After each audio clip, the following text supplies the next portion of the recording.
আসসালামু আলাইকুম। আমি আজকে একটা মুরগি রান্না করব, পাকিস্তানি মুরগি আলু দিয়ে। আমি মুরগিটাকে কেটে নিয়েছি। এর মধ্যে আমি 4 টেবিল চামচ লেবুর পানি দিয়ে 5 মিনিট জাস্ট মাখিয়ে রেখে দেব।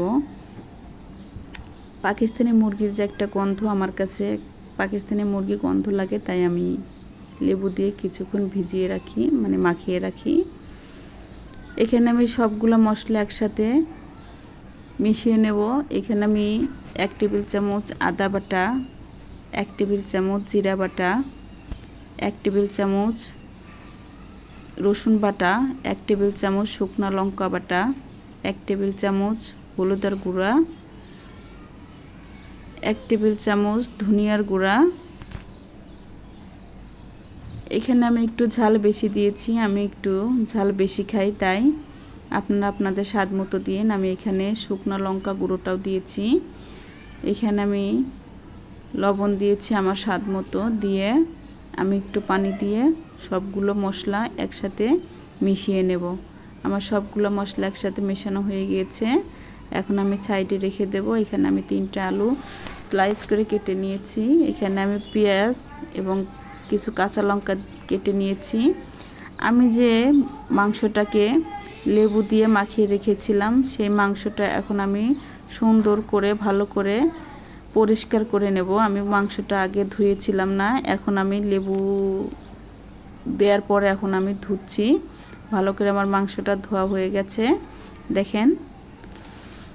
এখন আমি একটা কড়াই চুলার উপরে দিয়েছি, কড়াইটা গরম হয়ে গেছে। এখানে আমি 4 টেবিল চামচ তেল দিয়েছি।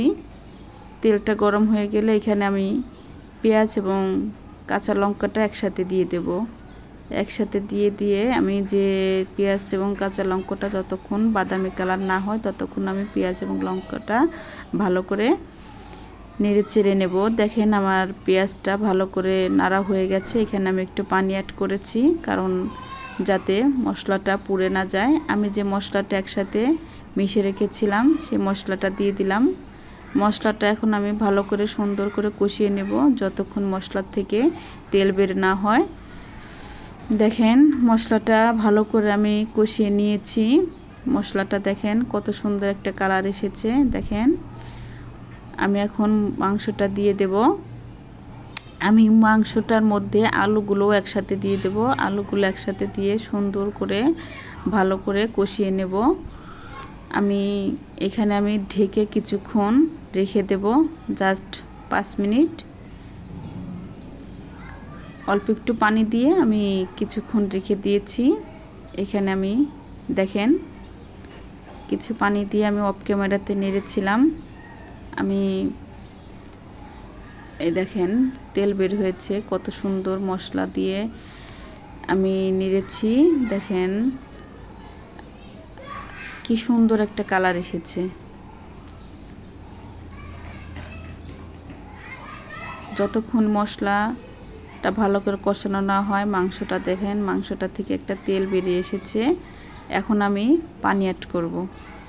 এখানে আমি এই দেখেন কি সুন্দর একটা কালার এসেছে।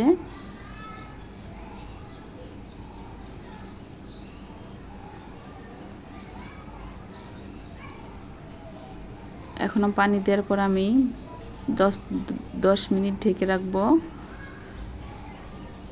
এখানে আমি এখন গরম মশলা অ্যাড করছি। আমি গরম মশলা বেশি খাই না, তাই আমি গরম মশলা বেশি দেইনি। দেখেন আমার কাছে মনে হচ্ছে আরেকটু লবণ লাগবে, তাই আমি আরেকটু লবণ দিয়ে দিলাম। এখন জাস্ট 5 মিনিট আমি ঢেকে রেখেছিলাম। দেখেন আমার মুরগিটা রান্না হয়ে গেছে, কত সুন্দর একটা কালার এসেছে।